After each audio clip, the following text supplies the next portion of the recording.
खबर कानपुर से है, जहां पर इस वर्ष संविधान दिवस पर भारत के संविधान को अपनाने की 76वीं वर्षगांठ है। जैसा कि हम सभी जानते हैं कि संविधान 26 नवंबर 1949 को अपनाया गया था और 26 जनवरी 1950 को लागू हुआ था। डॉक्टर भीमराव अंबेडकर को भारतीय संविधान के जनक के रूप में जाना जाता है। संविधान दिवस के अवसर पर डॉक्टर भीमराव अंबेडकर और संविधान सभा के सभी सदस्यों को श्रद्धांजलि दी गई, जिन्होंने भारतीय संविधान के निर्माण में महत्वपूर्ण भूमिका निभाई थी। इसी कड़ी में कल्याणपुर स्थित बुद्धा पार्क में राष्ट्रीय संविधान दिवस बड़े ही हर्षोल्लास के साथ मनाया गया। इस अवसर पर भारतीय संविधान दिवस एवं बहुजन मेला कार्यक्रम का भी आयोजन हुआ, जिससे हजारों की भीड़ मौके पर पहुंची और सम्मिलित हुई। इस कार्यक्रम में निःशुल्क मेडिकल जांच भी लोगों को कराई गई और संविधान से संबंधित पुस्तकों एवं अन्य सामग्रियों के स्टॉल भी लगाए गए।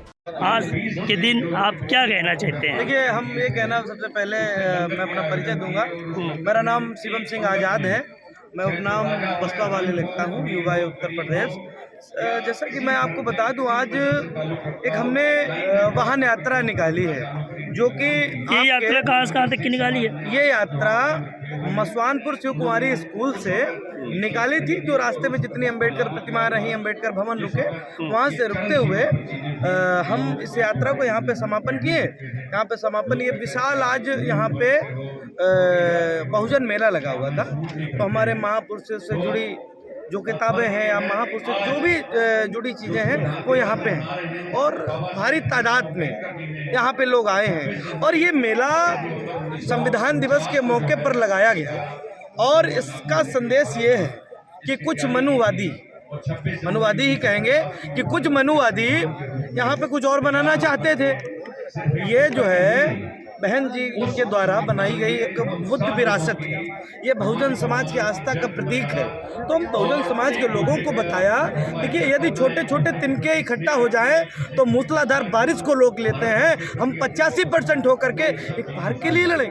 इसलिए हम लोग सब एकत्रित हुए, यहाँ मेला लगा रहे हैं और आगे अच्छा होगा तो अच्छा करेंगे। अच्छा आज़ाद जी, ये बताइए, जो इस समय जी हालात देश के चल रहे हैं, जी राजनीतिक, उसके बारे में क्या कहना चाहते हैं? देखिए, मैं एक बात बता दूं, यदि बहुजन समाज का भला कहीं है, यदि राजनीतिक आपने कहा तो मैं बता दूं, यदि बहुजन समाज का कहीं भला है तो मात्र एक ऐसी पार्टी है, बहुजन समाज पार्टी, जो हमेशा दलित, शोषित, वंचित, पीड़ितों की बात करती है। और जब सरकार में होती है तो ये आज पार्क उन्हीं की देन है, पार्टी की देन है कि बना। और लखनऊ में इतना भव्य पार्क बनाया है और हर जिले में। मैं एक घटना मुझे याद आ गई, बड़ा अच्छा सवाल आपने किया। एक याद आ गया कि मैं बीते दिनों कुछ अभी एक ग्वालियर हाई कोर्ट वाला एक मामला चल रहा था, तो मैं ग्वालियर हाई कोर्ट गया। देखा मैंने कि वहाँ पे प्रस्ताव पारित हो गया है कि मुख्य तौर पे डॉक्टर अम्बेडकर की प्रतिमा लगनी है। सिर्फ एक व्यक्ति, एक मनुवादी कुत्ता उस प्रतिमा को नहीं लगने दे रहा। और जब मेरी सरकार थी उत्तर प्रदेश में, तो एक ऐसा जिला बताओ जिस जिले में 100 से ज़्यादा प्रतिमाएं ना हो। तो इसलिए मैं युवाओं से कहना चाहता हूँ कि जुल्म के साए में लब खोलेगा कौन, अगर हम भी चुप रहे तो फिर बोलेगा कौन। मेरे बाप ने जो पेड़ लगाया था उसका फल आज हम लोग खा रहे हैं। हम लोग कुछ नहीं करेंगे तो अपने बच्चों को जवाब क्या देंगे? इसलिए हम एकत्रित हैं। अपने साथियों को क्या संदेश देना चाहते हैं जो लालच में आ जाते हैं, कुछ लालच में आ जाते हैं? मैं उनसे साथियों से कहना चाहता हूँ कि ये क्या करेंगे, आपको जैसे आप रोटी खाते हो तो कुत्ते को तोड़ के फेंक देते हो, उसी प्रकार ये आपको लालच दे रहे हैं, आपको कुत्ता समझ रहे हैं। आप समझ लो कि आप बाबा साहब के अनुयायी हो, आप बुद्ध को मानने वाले हो। यदि बुद्ध के विचारों का भारत बनाना है तो बहुजन समाज पार्टी को सत्ता में लाना।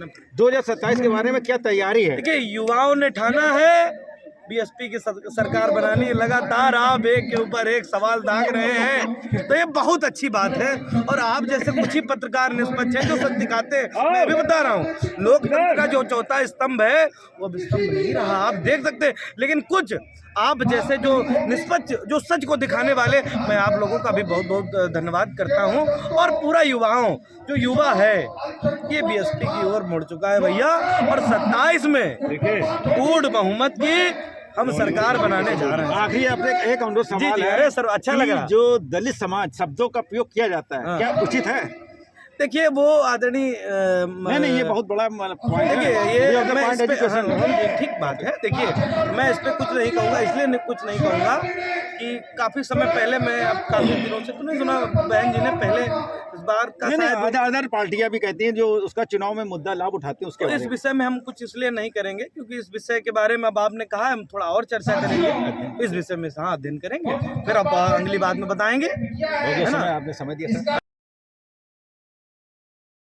आज के उपलक्ष्य में क्या कहना चाहेंगे? आज परम पूज्य बाबा साहब डॉक्टर भीमराव जी के बनाए हुए संविधान के संविधान दिवस के अवसर पर आज मैं समस्त भारतवासियों को और जो समाज के लोग हैं, जो शोषित वंचित अनुसूचित जनजाति के लोग हैं, उनको आज के दिन संविधान दिवस के अवसर पर आपके चैनल के माध्यम से मैं ये कहना चाहता हूँ कि अगर जो बाबा साहब के बनाए हुए संविधान पर पढ़कर बच्चों को पढ़ाओ और संविधान को चुनो, ताकि एक संवैधानिक तरीके से हम लोग जो पूरे प्रदेश और देश के अंदर SC ST माइनॉरिटी पर अत्याचार हो रहा है, जुल्म हो रहा है, पेशाब करके पिला दे रहे हैं, जूतों से मार रहे हैं, मूछ काटने पर मर्डर कर दे रहे हैं, घोड़े पर बैठने में मर्डर कर दे रहे हैं, उन सब अनुसूचित जनजाति के लोगों से आपके चैनल के माध्यम से कहना चाहता हूँ